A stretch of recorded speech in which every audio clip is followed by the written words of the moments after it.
Nous allons terminer aujourd'hui le premier volet de notre enquête consacrée à l'écriture des lettres, avant de passer, à partir de la semaine prochaine, aux deux autres qui porteront respectivement sur le transport et la lecture de la correspondance.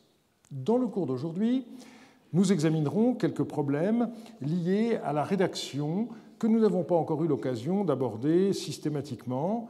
D'abord, le thème très important des citations, puis la question des copies de lettres, intégrales ou partielles. Il nous faudra voir ensuite quelles étaient les dernières opérations avant le départ de la lettre chez son destinataire. Tout d'abord, la relecture, et ensuite la mise sous enveloppe et le scellement.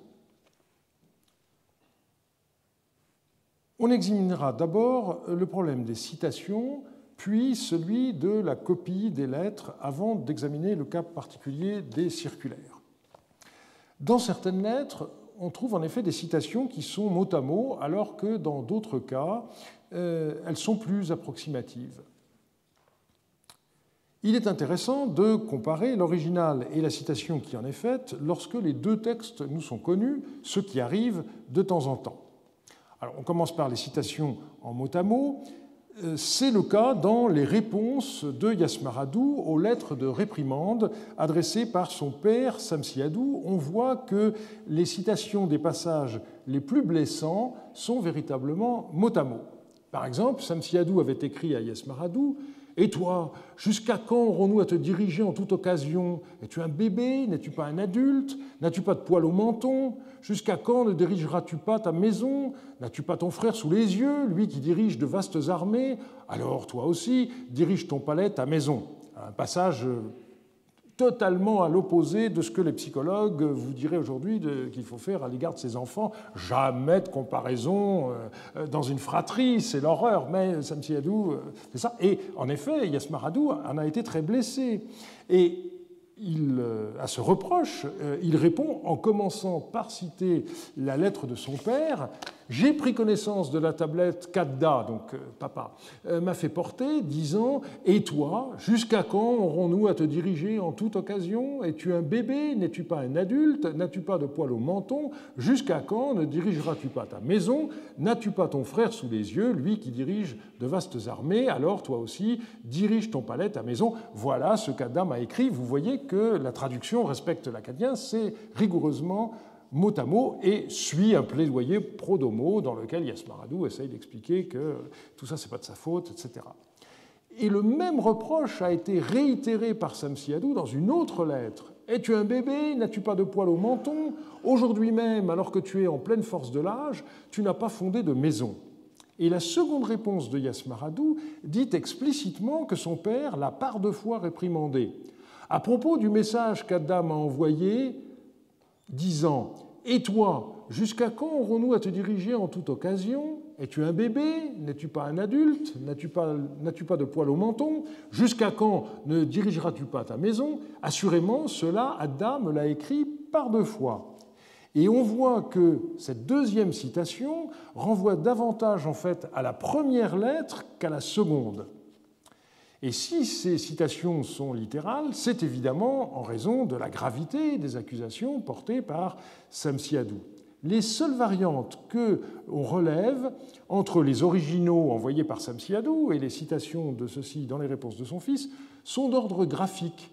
Là où vous avez admati, vous avez une syllabation différente, adimati dans la citation. Vous avez des endroits où une voyelle est rajoutée ou bien manque, ou bien vous avez des syllabes qui sont décomposées, sha'artum ou bien shartum. Ici encore un exemple, tuwa'ar par rapport à tuwa'ar. Ces variantes sont intéressantes parce qu'elles nous montrent que le scribe qui écrivait la réponse n'avait pas sous les yeux l'original envoyé par Samsiadou. Et là, deux solutions sont possibles. Ou bien il venait de lire ou de relire ces textes et il les avait retenus par cœur, d'où l'exactitude de la citation, ou bien quelqu'un d'autre en faisait lecture et il notait exactement ce qu'il entendait, auquel cas ça explique pourquoi on a des syllabes qui sont différentes. Il arrivait qu'un fonctionnaire ayant reçu une lettre en cite le contenu dans une missive adressée au roi et joigne à son courrier la tablette qui lui avait été adressée. Et dans ce cas-là, les citations sont généralement mot à mot. Tel est le cas d'une lettre écrite par Bardilim au roi. Il cite une lettre qu'il avait reçue de Menichoum et la fait suivre en même temps au roi, et donc on peut comparer la lettre qu'il a reçue et la citation qu'il en a faite dans la lettre qu'il a envoyée. C'est du mot à mot. Mais on a aussi des cas où les citations sont davantage éloignées de l'original. Ainsi en est-il des pairs formés par une lettre écrite à Zimrilim lorsque celui-ci est en voyage, qui a été archivée à son retour dans le palais, on y reviendra, et puis la réponse du roi à la personne qui lui a écrite, qu'on a également retrouvée dans le palais. Exemple, avec une lettre écrite par Mukanichum à Zimrilim. J'ai fait tisser une étoffe à application, ce dont m'avait parlé Monseigneur, mais je ne dispose plus de laine de qualité assez bonne. Or, il y a un sac en cuir Goussanoum contenant de la laine de Babylone, scellé au sceau de Monseigneur, alors qu'il n'y a plus de laine de luxe permettant de poursuivre l'application en haut, on ne sait pas exactement ce que ça veut dire, que Monseigneur écrive à Doudouri pour que ce sac de cuir soit ouvert en sa présence et que les tisserands choisissent la laine. Et la réponse du roi cite le courrier qui a été reçu de cette façon. « Voici ce que tu m'écris.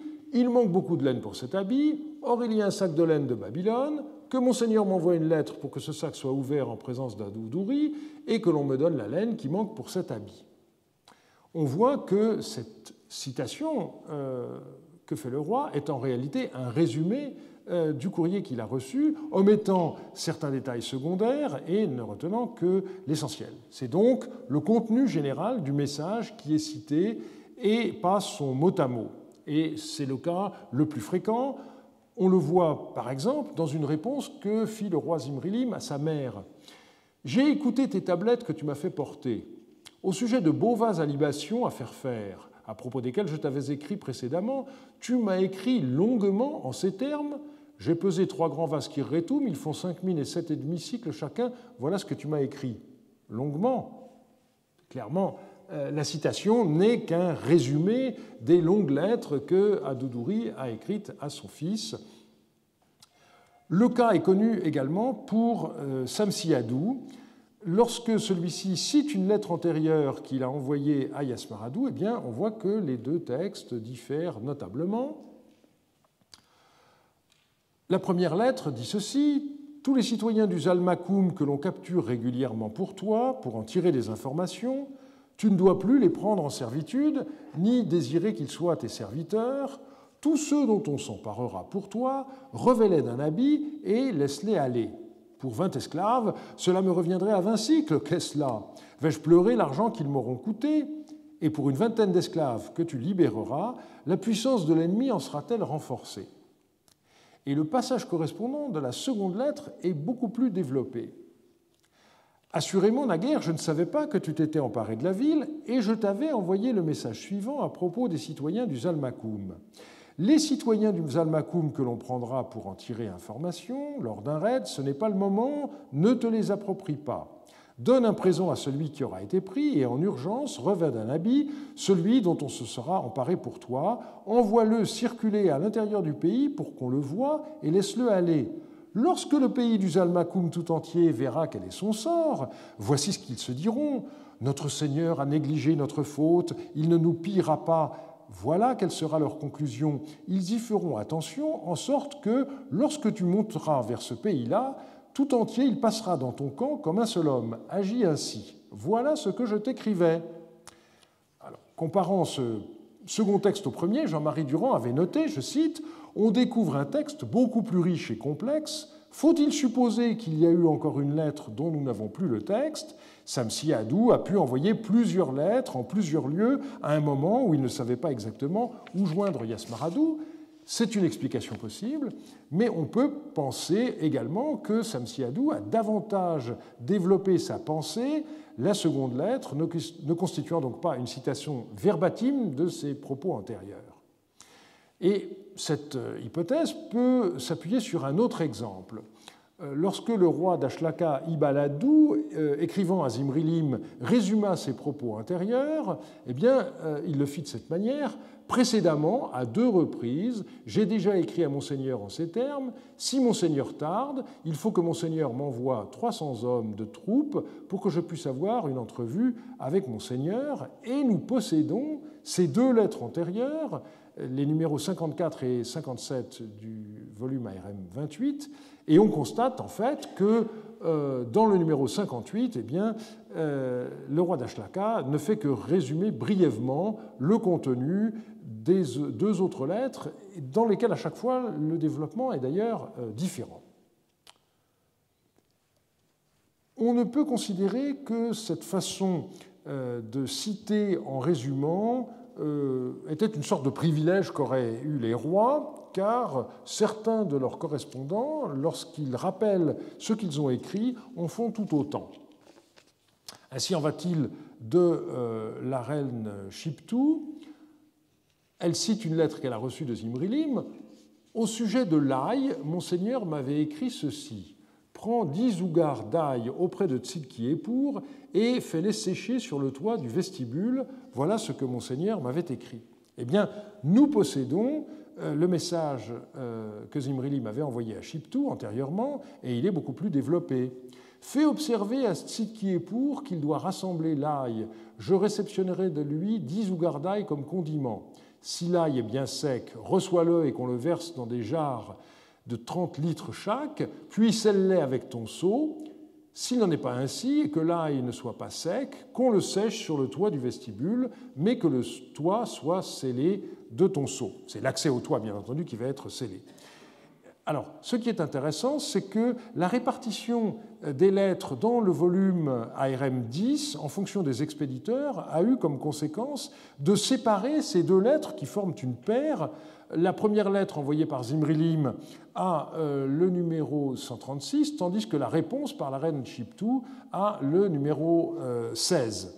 Et il est bien évident que, du point de vue qui nous intéresse aujourd'hui, il aurait été beaucoup plus intéressant que les 2 lettres se suivent.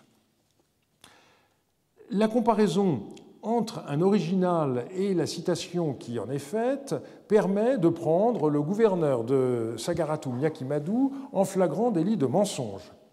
Il écrivit en effet au secrétaire royal Shunuraralu « Naguère, je t'ai expédié Ishkur Saga, et voici le message que je t'avais envoyé concernant le fils de Sinmushalim. Le fils de Sinmushalim se trouve à Katunan. Il faut qu'une tablette de toi aille chez Zakira Hamou, le gouverneur de Katunan, pour qu'on te ramène le fils de Sinmushalim. Voilà ce que je t'avais écrit. Maintenant, voilà que je t'ai envoyé Ishkur Saga. Naguère, je t'avais fait porter réponse immédiatement à ta lettre, etc. » Or, nous possédons l'original, et il y avait ceci d'écrit dans la lettre antérieure de Yakimadou. « Tu m'as écrit au sujet d'Ishkur Saga et de Nana Ibila Mansou, fils de Sinmushalim. Le fils de Sinmushalim est à Katunan. Voilà que je t'ai envoyé Ishkur Saga. » On voit donc que dans cette première lettre, le gouverneur de Sagaratum s'était contenté d'indiquer que l'individu recherché était à Katunan, sans ajouter qu'il convenait d'écrire au gouverneur de Katunan, Zakira Hamou. Et on peut donc penser que c'est à dessein que son autocitation dans la lettre postérieure est plus explicite. Il n'a pas lui-même écrit à Zakira Hamou, mais il feint d'avoir indiqué à Shunuraralu que c'était à lui de le faire. Un cas tout à fait extraordinaire nous est fourni par Laoum. En effet, dans 2 lettres successives, il cite une lettre qu'il a reçue de Zimrilim et qui nous a été conservée. Un messager était arrivé à Katunan, porteur d'une tablette pour Laoum et d'une autre destinée à Ibalpiel.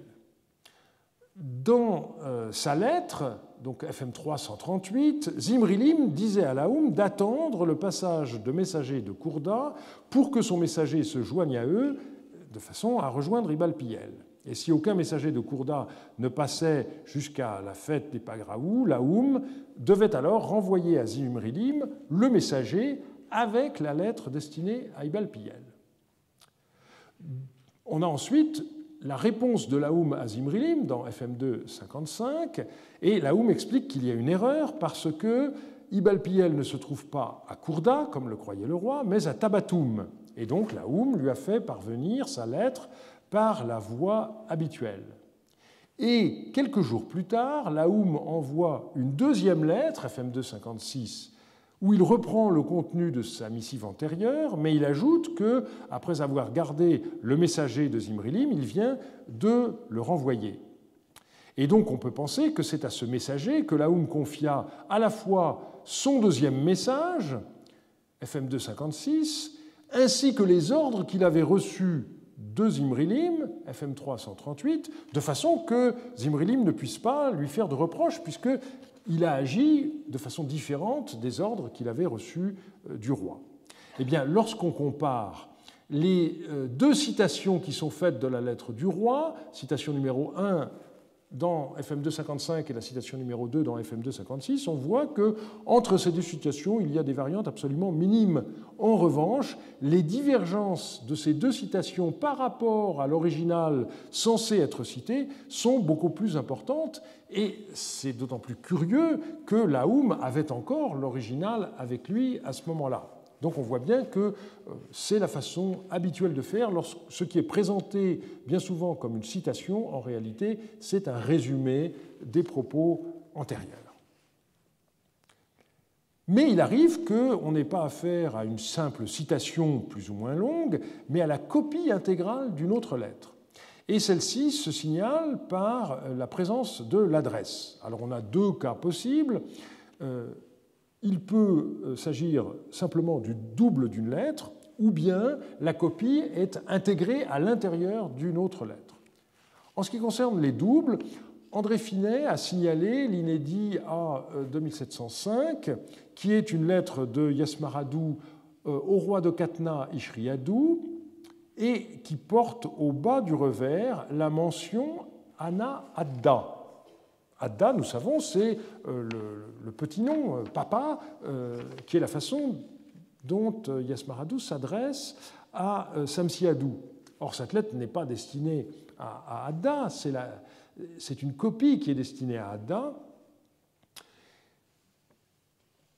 Et on ne sait pas pourquoi, finalement, cette copie n'a pas été envoyée, puisqu'on l'a retrouvée à Marie. Nele-Ziegler m'a suggéré l'explication suivante. Yasmaradou aurait gardé la copie d'une lettre qu'il a envoyée au roi de Katna, et cette copie était destinée à son père au cas où celui-ci en demanderait communication. Du style lettre de reproche, mais qu'est-ce que c'est que tu es allé écrire au roi de Katna, tu lui as écrit des choses inconvenantes. Alors, à ce moment-là, Yasmaradou peut sortir de ses archives la copie en disant « Mais non, voilà exactement la lettre que j'ai envoyée au roi de Katna, j'ai bien suivi les instructions que tu m'avais données, etc. » C'est en effet un scénario tout à fait vraisemblable. On peut signaler un cas tout à fait étrange. Il s'agit d'une lettre de Tzidkoum Lanassi, qui était un ministre du roi de Carchemish, envoyée à Yassim Soumou, le ministre de l'économie du roi de Mari. Dis à Yassim Soumou, ainsi parle ton ami Tzidkoum Lanassi. Tu m'as écrit à propos du grain, et puis tout le reste de la tablette est cassé, et lorsque ça reprend au revers, on voit un double trait. Et ensuite, on a cette indication, cette tablette est une copie de la tablette de Tzidkoum Lanassi. Du fait que la tablette est de Tzidkoum Lanassi, on l'a renvoyée à Tzidkoum Lanassi. L'éditeur avait simplement observé, noté l'amorce d'un double trait au-dessus de la ligne imprime qui marque la fin du texte original tel qu'il a été recopié par le scribe. Celui-ci spécifie ensuite la destination du duplicat. La photo qui est désormais disponible sur le site Archibab grâce au projet PSL Digibarchi permet de voir quelque chose que l'éditeur n'avait pas indiqué. Cette tablette a été en effet écrite par une autre main que le reste des lettres de Tzidki-Epour, comme le montre la comparaison, par exemple, avec ARM 26.2 449. Et donc, il s'agit d'une copie qui a été faite soit par Yassim Soumou lui-même, dont nous savons qu'il avait reçu une formation de scribe, soit par un scribe de son service. Et si l'on comprend bien l'ajout qui a été fait après la double ligne qui marque la fin de la citation, eh bien, l'original a été renvoyé à l'expéditeur, mais on en a gardé un double, et malheureusement, la cassure de la deuxième moitié de la tablette nous empêche de comprendre ce qui s'est exactement passé, mais cette pratique exceptionnelle méritait d'être relevée. Le plus souvent, les copies étaient précédées par une introduction ou incorporées à une autre lettre, le tout étant matérialisé par l'existence d'une ligne au début et à la fin qui isole la copie et la fait très visiblement ressortir en tant que telle. Ainsi, dans une lettre à Yasmaradou, Samsiadou recopia à l'intention de son fils une lettre qu'il envoyait au roi de Katna, de façon que Yasmaradou puisse s'en inspirer pour la missive que lui-même devait adresser au roi de Katna, qui était en même temps son beau-père. Voilà que j'ai fait inscrire sur ma présente tablette la copie de la lettre que j'ai fait inscrire pour Ishriadou et te l'ai fait porter. Écoute-la, fais écrire sur une tablette des propos amicaux en harmonie avec les termes de la copie de la lettre destinée au roi de Katna que je t'ai fait porter et fais-lui tenir donc ces propos. L'expéditeur pouvait aussi reproduire une lettre qu'il avait envoyée à quelqu'un d'autre. Par exemple, on a une lettre que Zimrilim a adressée à Askoudoum et qui contient la copie d'une lettre qu'il venait d'envoyer à Amoutpiel de Katna. De même, Iturasdou écrivit à Zimrilim une lettre contenant la copie d'une lettre qu'il avait envoyée à Touribadal et après une brève introduction de 4 lignes, un double trait matérialise visuellement le début de la copie avec une nouvelle adresse et de cette façon il n'y avait pas d'ambiguïté. Il pouvait également arriver que l'on recopie pour un tiers une lettre dont on n'était pas l'auteur. Ainsi, une lettre de Akbar Haroum à Zimrilim contenait la copie intégrale d'une lettre de l'empereur élamite au roi de Kourda, Hammurabi. Une autre lettre acéphale, mais également attribuable à Akbar Haroum, reproduit cette fois un message d'Atamroum à Hammurabi de Kourda. Dans ARM 26435, on a un cas un petit peu plus compliqué. On voit en effet que dans un premier temps, une lettre a été envoyée par le roi Shukruteshub d'Eluhut à Shubram. Dans un deuxième temps, Shubram a fait suivre cette lettre à Rimdiya, qui était à l'époque le régent du royaume d'Andarig. Troisième épisode, Rimdiya fait recopier cette lettre pour Yassimel, qui était le représentant local de Zimrilim, et finalement, Yassimel recopie intégralement cette copie dans une lettre à Zimrilim. Donc ici, on a affaire à une copie de copie, si je puis m'exprimer ainsi. Et le cas le plus extraordinaire est constitué par FM2 116. Le roi d'Apum Turubnat qui avait écrit une lettre à Zimrilim. Zimrilim écrivit ensuite à Sumuradou et joignit à sa missive la lettre de Turubnatki qu'il avait reçue. Ensuite, Sumuradou écrit au chef yaminite en citant les propos de Turubnatki. Et finalement, Sumuradou écrivit à Zimrilim pour rendre compte de la mission qu'il avait reçue. Et donc, dans cette lettre à Zimrilim, Sumuradou recopie la lettre qu'il a envoyée au chef yaminite. Et nous ne connaissons que la dernière lettre. Mais c'est grâce à cette dernière lettre que nous pouvons reconstituer le contenu des 3 lettres antérieures. Donc, un système de citation emboîté qui fait penser à des poupées russes, si vous voulez. À côté de ce style de copie, il existe un autre genre tout à fait différent qu'on peut qualifier, si vous voulez bien, de circulaire. Il s'agit de lettres dont le contenu était identique, mais qui étaient adressées au même moment à des personnes différentes. Alors on peut citer, au moment de l'avènement de Zimrilim, 2 lettres parallèles, l'une adressée à Tichoulmé et l'autre adressée conjointement à Abissamar et à Ikshud Lachemichou.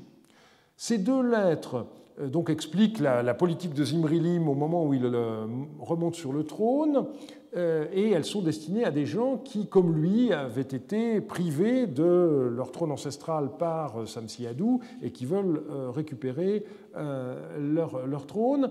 Ce ne sont pas des duplicats tout à fait exacts, mais ce sont plus que des parallèles. Donc on peut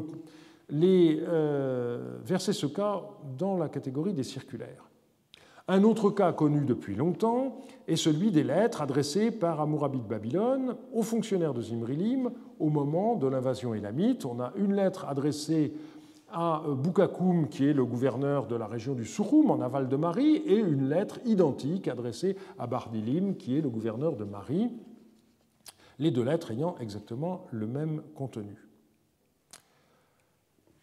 Un très bel exemple est connu indirectement par une lettre d'Ashmad,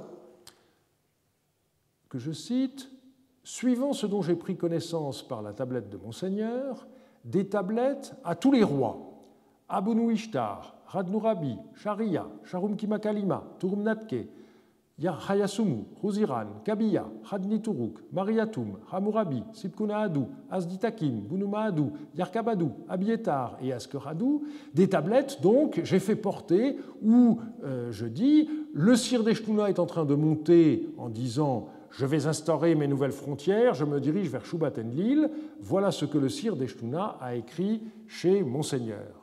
On voit donc que Ashmad a fait porter à 17 rois, qui sont cités nominativement, 17 lettres similaires, ce qui constitue, à ma connaissance, un record.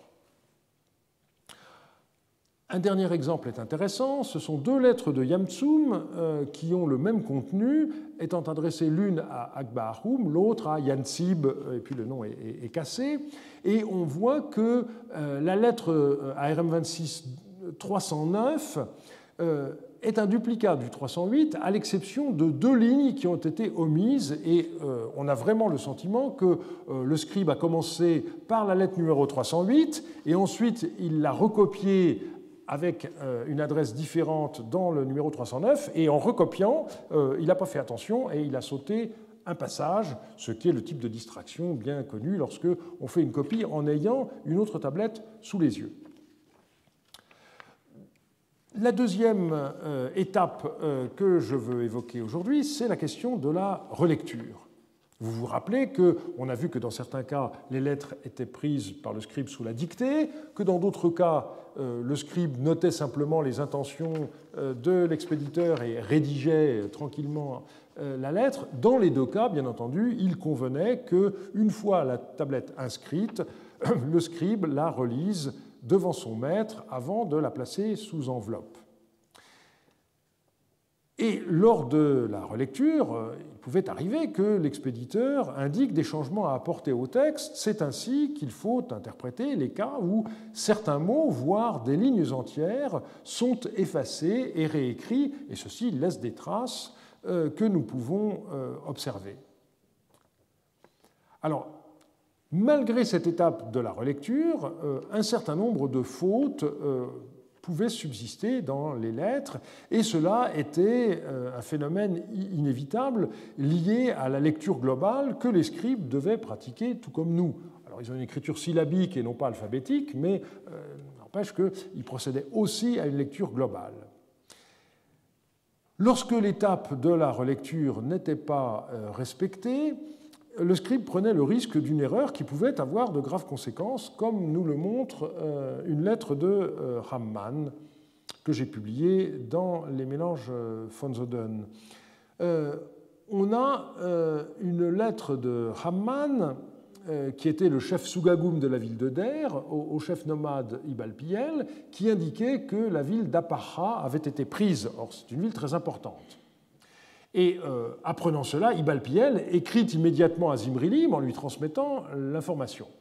Et puis ensuite, Ibalpiel arrive en personne à Der et il apprend que, mais non, ce n'est pas du tout Apacha, tu n'as rien compris, c'est Haduraha qui a été prise, un petit village dont on ne connaît pas d'autres attestations.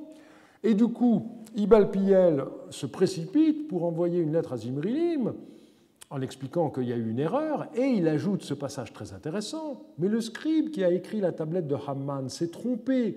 Il a écrit Aparra sur la tablette, et il a mis sous enveloppe la tablette sans la faire écouter. Sous-entendu, sans la faire écouter par Hamman, l'expéditeur.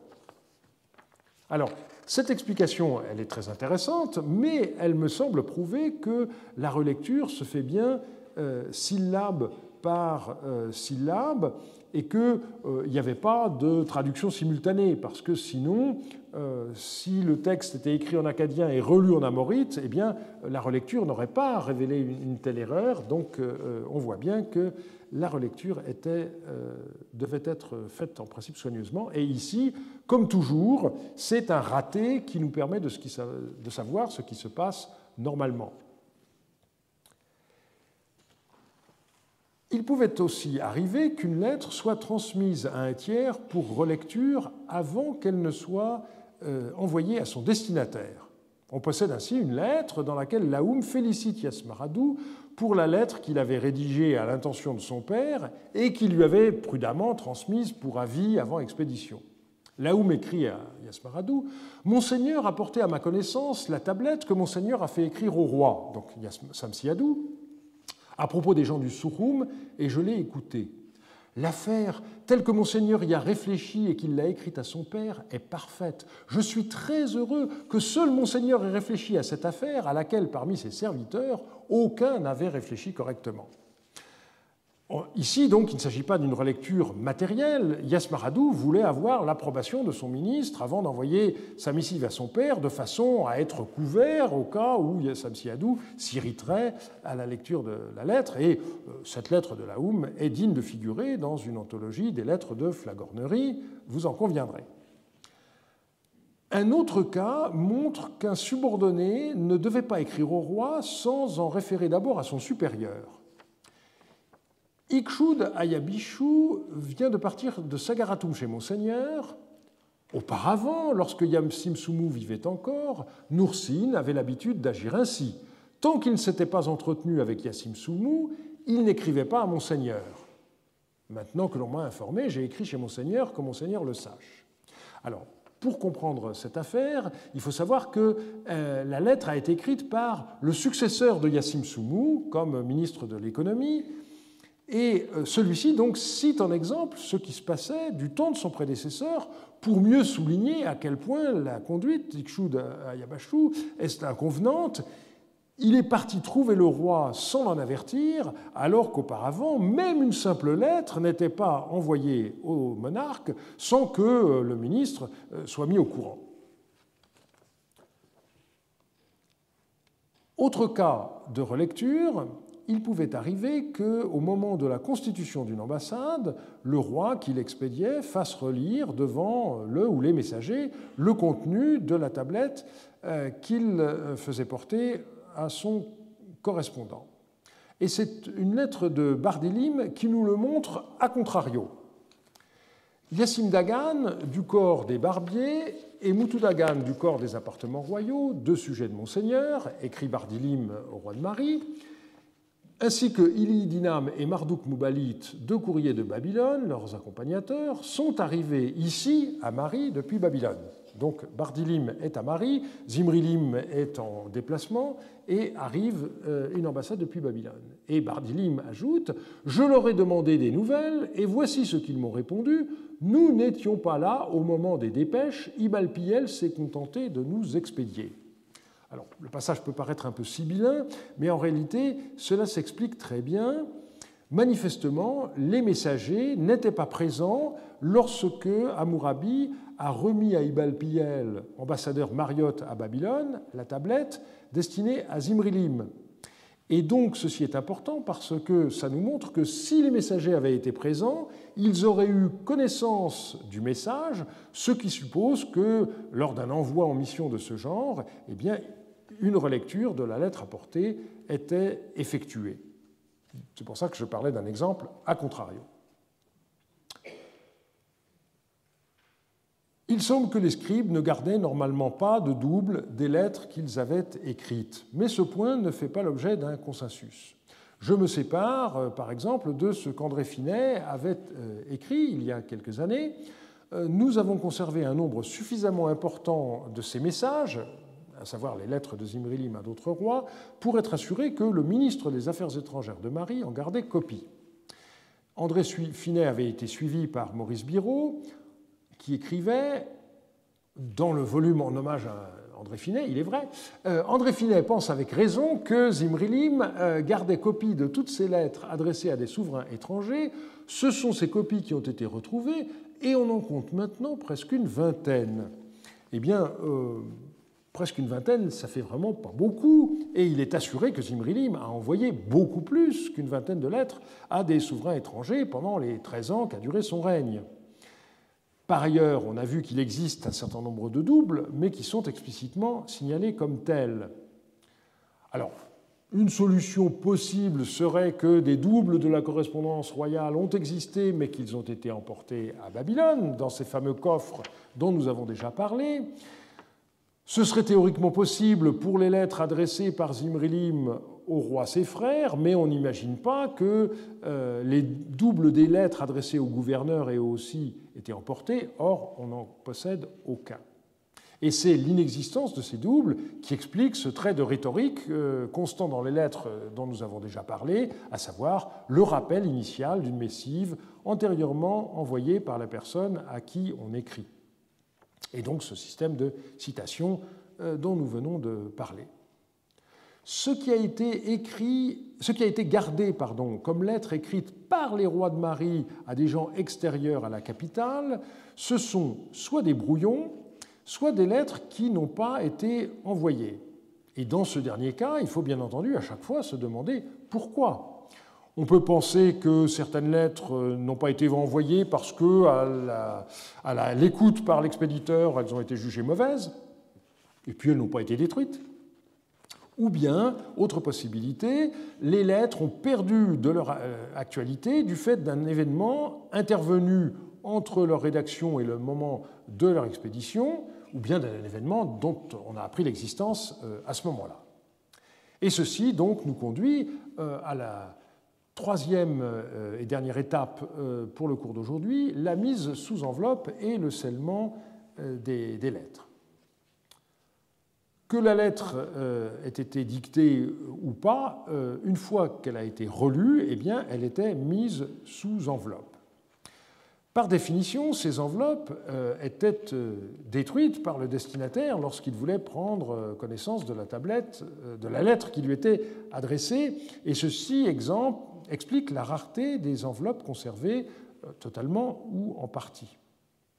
On peut noter le cas de ARM 27140. La copie de Maurice Biraud montre que l'ouverture de l'enveloppe ne s'est pas faite sans difficulté et un fragment est resté adhérent à la tablette intérieure sur lequel figure le sceau de l'expéditeur, le gouverneur Zimri Adou. Et ce qui est amusant, c'est que Shunura Ralu, en lisant la lettre, a été obligé de faire comme l'épigraphiste moderne, c'est-à-dire de suppléer 3 signes dans ces lignes 7 à 10 au milieu, ce qui est un exercice qui ne pose pas de problème en l'occurrence. Dans d'autres cas, on peut avoir des lettres mises sous enveloppe, mais qui, en définitive, n'ont pas été expédiées. Et à ce moment-là, l'enveloppe est intacte. Ou bien, il peut arriver que, par hasard, certains fragments d'enveloppe aient été conservés. C'est ainsi que nous avons un fragment d'enveloppe de lettres expédié par Samsi Adou et adressé à Yasmar Adou, sur laquelle on a le déroulement de son sceau qui a été publié récemment par Julie Patrier dans la revue d'Assyriologie. On a aussi un minuscule fragment d'enveloppe de lettres qui a révélé l'empreinte du sceau du roi d'Alep, Yarimlim. J'en ai signalé l'existence il y a 25 ans, mais je n'ai pas encore publié le dessin que j'avais fait à l'époque. Ça va être fait bientôt dans un article en l'honneur de Jack Sasson. Donc c'est un tout petit morceau qui fait 2,5 cm à peu près, mais qui est assurément une enveloppe de lettres.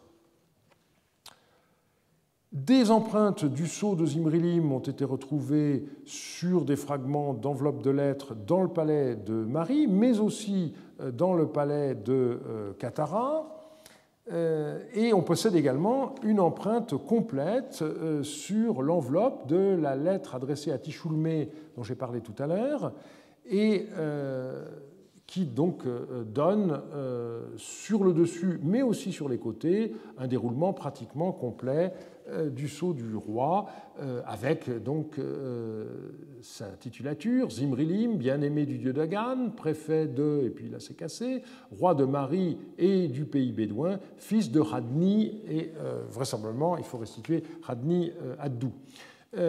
C'est un sceau que nous avons publié, Jean-Marie Durand et moi-même, dans Mari IV, et j'ai pu montrer un peu plus tard que Zimrilim avait en réalité deux sceaux différents, l'un qui était utilisé par l'administration, qui avait une légende légèrement différente, et l'autre qui n'était utilisé que pour les lettres, autrement dit, qui était sans doute déroulé par son secrétaire Shunura Ralou, et c'est le même sceau que l'on retrouve donc sur cette lettre retrouvée à Mari non ouverte, ou bien sur les fragments découverts à Tel Rima. Que les lettres aient été systématiquement mises sous enveloppe a été récemment contesté par Jesper Eidem dans son édition des lettres retrouvées à Tel Eilan, dans Pyrrhos 117 à la page 280, et j'ai indiqué dans la revue d'Assyriologie qu'il ne fallait surtout pas apporter crédit à cette indication. C'était en réalité le cas normal. Et c'est simplement le hasard qui fait que, dans bien des cas, on n'a pas retrouvé les enveloppes. On peut, par exemple, faire des statistiques dans le cas de la maison qui a été numérotée 7 à Dinillé, donc sur le Moyen-Euphrate, en aval de Mari. On a retrouvé 24 lettres. Sur ces 24 lettres, il y en a 3 pour lesquelles on a retrouvé le fragment d'enveloppe correspondant, et on a retrouvé 8 autres fragments d'enveloppe qui doivent avoir correspondu à une partie des 19 lettres restantes. Autrement dit, dans près d'un cas sur 2, 11 sur 24, la lettre a été conservée avec au moins un fragment d'enveloppe. Là, il s'agit d'une maison d'un particulier, mais c'est tout à fait intéressant. L'enveloppe était donc scellée au sceau de l'expéditeur, ce qui permettait à la fois d'assurer la confidentialité du message et l'authentification de l'expéditeur. On sait qu'un des textes légendaires sur Sargon d'Akkad présente l'invention de l'enveloppe par le roi Urza-Baba de Kish d'une manière radicale comme un moyen d'envoyer à la mort à son insu le messager porteur de la lettre, en l'occurrence Sargon, qui était à l'époque échanson du roi de Kish. Le texte sumérien dit ceci: à cette époque, l'écriture sur tablette existait. Allusion, bien entendu, à la légende concernant l'invention de l'écriture par Enmerkar. Donc on voit un exemple d'intertextualité dans la littérature sumérienne. À cette époque, l'écriture sur tablette existait, mais les enveloppes n'existaient pas encore. Le roi Urza-Baba écrivit une tablette pour Sargon, créature des dieux, qui causerait sa mort, donc la mort de Sargon, et il l'envoya à Lugal-Zaghezi à Uruk. Autrement dit, la lettre envoyée par Urza-Baba à Lugal-Zaghezi à Uruk, portée par Sargon sous enveloppe, contenait comme message « Mets à mort le porteur du présent message ». C'est un thème qui a eu une belle descendance, à commencer par la légende grecque de Bellérophon, et on songe aussi au sort de Rosencrantz et Guildenstern dans Hamlet et aux pièces, voire aux films, qui en ont été tirés, merci Nelle. il pouvait arriver qu'une lettre... donc l'intérêt principal des enveloppes, on le voit bien, c'est de soustraire le texte de la lettre aux yeux des intermédiaires. Mais il pouvait arriver qu'une lettre sous enveloppe soit ouverte par quelqu'un d'autre que son destinataire. Ainsi, Ishkur-zi Kalama avertit Yasmaradou qu'il a pris connaissance d'une lettre qu'il avait envoyée à Shumshu-Liter parce que ce collègue était absent. Monseigneur a fait porter ici une tablette pour Shumshu-Liter à propos de céréales Bouroum. Il était parti, j'ai donc ouvert cette tablette et en ai pris connaissance. Donc on voit que quand on ouvre le courrier d'un autre collègue, voilà, il faut prendre des précautions et expliquer ce qu'on a fait. En principe, ça ne se fait pas. Voilà pour la confidentialité. Ne figurait sur l'enveloppe que le nom du destinataire, mais l'expéditeur donc pouvait être identifié grâce à la légende de son sceau. Et ceci est une différence avec les périodes plus récentes. À l'époque paléo-babylonienne, en effet, pratiquement tous les sceaux ont une légende qui comporte le nom de leur propriétaire, alors qu'aux époques ultérieures, on a de nombreux sceaux dépourvus de légende, et dans ce cas-là, le nom de l'expéditeur est indiqué sur l'enveloppe. Donc là, on a un changement après l'époque paléo-babylonienne. Cette fonction d'authentification, elle est explicitement indiquée par la princesse Shimatum, qui réclamait à son père Zimrilim un sceau en présent. Que Monseigneur l'Étoile me fasse porter un sceau de lapis-lazuli, s'il vous plaît, à mon nom. Lorsque j'enverrai un message, on ne montrera plus de dédain en disant « il n'y a pas l'empreinte de son sceau ». Donc on voit bien que c'est aussi une question de prestige, le fait d'avoir un sceau à son nom, et en plus, au passage, le fait qu'il s'agisse d'un beau bijou en lapis-lazuli qu'on pourra porter sur son vêtement avec une épingle, comme c'était la coutume. Et ce rôle d'authentification joué par l'enveloppe me semble être sous-entendu par un message du roi d'Ilansura Hayasumu à Zimrilim concernant le rassemblement des troupes de l'Ida Maratz, à propos de quoi tu m'as écrit « J'ai envoyé ta tablette avec son enveloppe ainsi que mes tablettes à tous les rois en vue de rassembler leurs troupes. » Alors, Hayasumu avait forcément ouvert l'enveloppe renfermant la lettre de Zimrilim pour en prendre connaissance, et donc, lorsqu'il fait suivre cette lettre aux autres rois de l'Ida Maratz, ça ne peut être que l'enveloppe en morceaux qu'il y adjoignit, et on peut penser que ces morceaux servaient à identifier la tablette, puisque l'extérieur de l'enveloppe portait l'empreinte du sceau de Zimrilim, mais une chose qu'on montre rarement, c'est que l'intérieur des enveloppes porte en négatif le texte de la lettre, puisque l'argile, évidemment, est comprimée, et donc on voit en inversé, si je puis dire, le texte de l'intérieur. Donc on peut bien prouver que tel morceau d'enveloppe a bien servi à renfermer telle lettre. Et c'est, je pense, ce qu'il faut comprendre dans ce passage. Normalement, on l'a vu, le nom du destinataire était inscrit par le scribe sur l'enveloppe, mais on a apparemment des cas d'enveloppe sans adresse. Alors, j'en connais pas, mais on a des cas qui sont signalés. Et dans ce cas-là, c'est le messager qui indiquait à qui telle lettre était destinée. C'est ce que montre une lettre du général Sami Dahoum, écrite depuis le Liban, alors que des troupes mariotes avaient été envoyées à l'aide du roi de Katna. Sami Dahoum était absent lorsqu'arriva un messager du roi de Mari, et ce messager remit au roi de Katna des tablettes qui en fait étaient destinées à Sami Dahoum. Et celui-ci écrit par la suite au roi de Mari. Et nous, une fois revenus d'expédition, voici ce que nous dit Ishriadou, le roi de Katna. Le messager m'a donné à son insu des tablettes qui t'étaient destinées. Donc le roi de Katna est quand même un peu embêté, et l'envoyé du roi de Mari répond ainsi « Les nouvelles que ton frère, Yasmaradou, nous écrit sont sans ambiguïté. » Citation. « Protégez les troupes, soyez toujours d'accord avec votre seigneur Ishriadou, conseillez-lui ce qui convient. Voilà ce qu'il m'écrit. » Je lui ai répondu selon la teneur de la tablette de Monseigneur que j'ai entendue. Et petit détail technique ajouté ici, or, s'il a ouvert les tablettes, c'est que le messager lui a dit « elles te sont destinées ». Donc, à son insu, c'est la traduction littérale, en réalité, le messager a commis une erreur et il a mélangé les lettres destinées au roi de Katna et les lettres destinées au général commandant l'armée mariotte. Parfois, l'absence d'adresse sur l'enveloppe pouvait poser un problème plus grave, comme le signale une autre lettre de Samidaroum, toujours des inédits que je dois publier depuis trop longtemps, mais dont vous avez ici un avant-goût.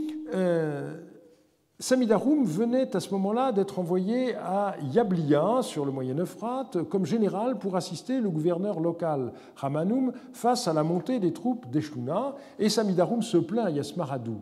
Yassimadou est venu ici avec 200 soldats de la porte du palais. Il était porteur d'une tablette de Monseigneur.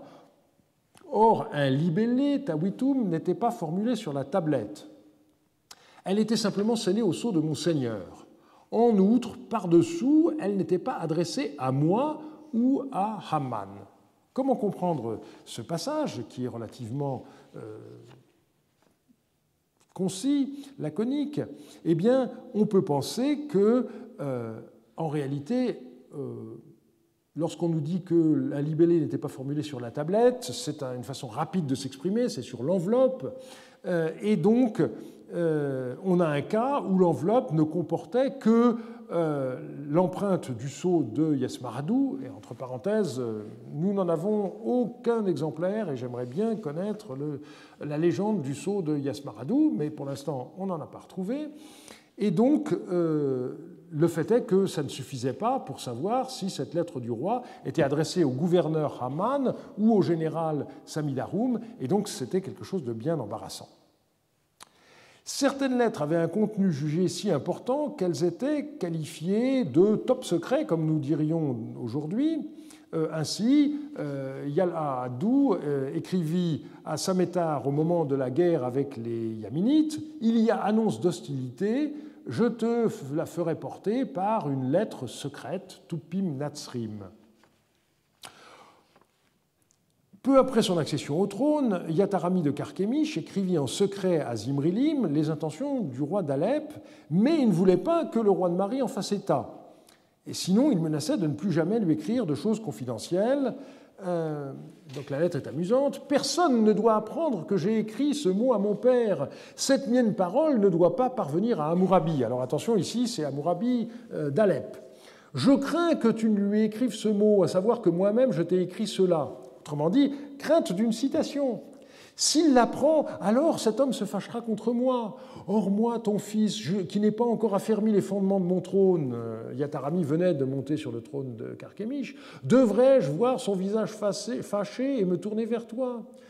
Toute parole que j'ai écrite à mon père doit rester secrète. Il ne faut pas que mon père soit négligent à l'égard de cette affaire pour que je n'ai pas peur et que je ne... Et puis c'est cassé. Sinon, je prendrai peur et j'hésiterai à t'écrire quoi que ce soit. Donc il y a une menace à la fin.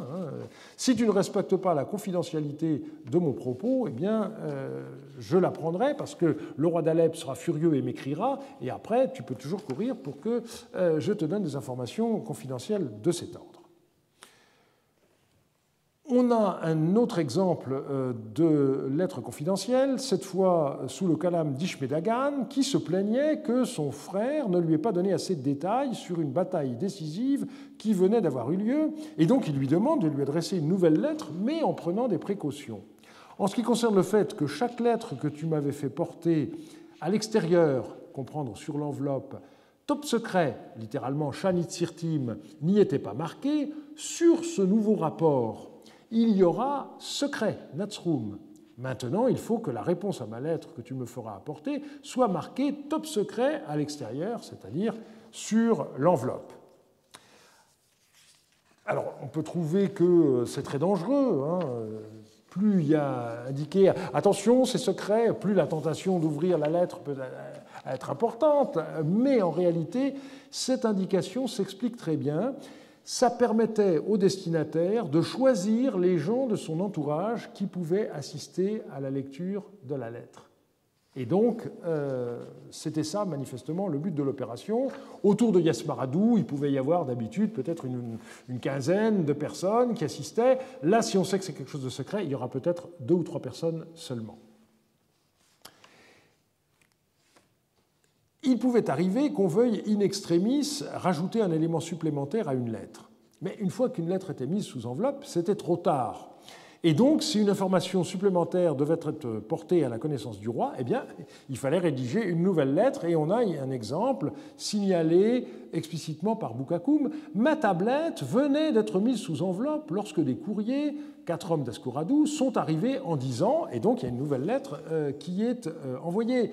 Et vous voyez bien que, comme d'habitude, un tel texte montre qu'on ne sait ce qui se passe de manière habituelle que grâce à des exceptions. On dit bien « ma lettre venait d'être mise sous enveloppe ». Ça veut dire qu'on procède toujours à la mise sous enveloppe. Et c'est pour ça que ce que Jesper Eidem a écrit ne me paraît pas du tout convaincant. Et c'est simplement parce que ici, tout à coup, au moment même où l'enveloppe vient d'être faite, il y a une nouvelle information, il faut faire une deuxième lettre, et les 2 lettres vont arriver en même temps. Et donc, quand Shunuraralu lira le courrier du roi, il faut qu'il sache dans quel ordre, éventuellement, pouvoir lire les 2 lettres pour comprendre ce qui s'est passé.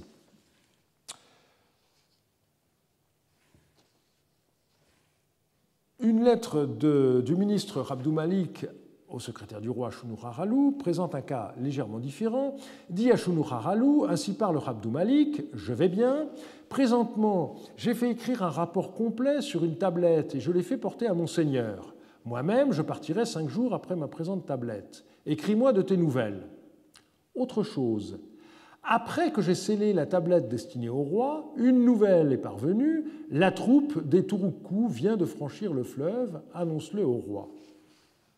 Or, on sait que normalement, Rabdou Malik ne doublait pas les lettres qu'il adressait au roi par une lettre parallèle adressée à Shunuraralu, on y reviendra, mais ici il fait une exception parce qu'il y a une information supplémentaire que Shunuraralu, du coup, devra donner oralement au roi. Un document tout à fait particulier nous permet de voir comment la chancellerie royale stockait les lettres en instance d'expédition une fois qu'elles avaient été mises sous enveloppe.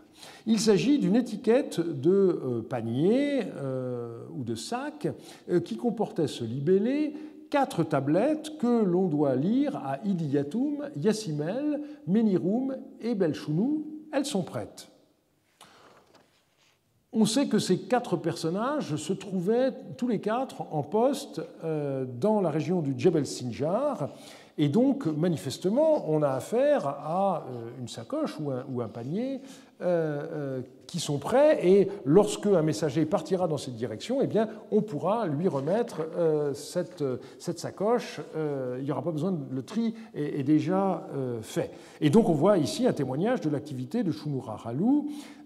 Manifestement, les 4 lettres devaient être expédiées ensemble dans un sac et vraisemblablement c'est un seul messager qui devait faire une sorte de tournée passant par Andarig où se trouvait Yassimel et Karana où se trouvait Idiyatum, ou bien à l'arrivée dans une de ces villes, il y a ensuite un système de relais, on ne sait pas. Lorsque le roi était en déplacement, il n'était pas toujours aisé de savoir où adresser son courrier. En témoigne cette lettre écrite par Utsurawasu à Yasmaradou. De plus, relativement au fait que je n'ai pas fait porter jusqu'à présent de tablette à Monseigneur, que le cœur de Monseigneur n'y trouve rien à redire. Jusqu'à présent, ceux qui m'ont apporté une tablette de Monseigneur et connaissaient le lieu de résidence de Monseigneur ne sont pas retournés là où demeure Monseigneur. Je n'ai donc pas pu faire porter de tablette de moi à Monseigneur. Mais maintenant, depuis qu'on connaît le lieu de résidence de Monseigneur à Kabara, puissent les nouvelles du palais ainsi que mes tablettes arriver régulièrement auprès de Monseigneur. Donc là, la question est de savoir si les messagers font des allers-retours. Dans certains cas, il est possible que l'on ait expédié au roi la même lettre en plusieurs exemplaires à des endroits différents. Par exemple, on a une affaire de sauterelles, d'invasion de sauterelles, où on a le même expéditeur qui écrit 3 lettres qui sont presque identiques, et on peut penser que les lettres ont été envoyées à 3 endroits différents pour être sûr que le roi sera tenu au courant en passant dans l'un des 3 endroits. Et puis finalement, le roi serait passé aux 3 endroits successivement et les lettres seraient arrivées à temps, et donc le secrétaire du roi aurait, au retour du souverain à Marie, archivé les 3 lettres. On voit qu'on arrive maintenant à la question du transport des lettres, auquel sera consacré le cours de la semaine prochaine. Je vous remercie de votre attention.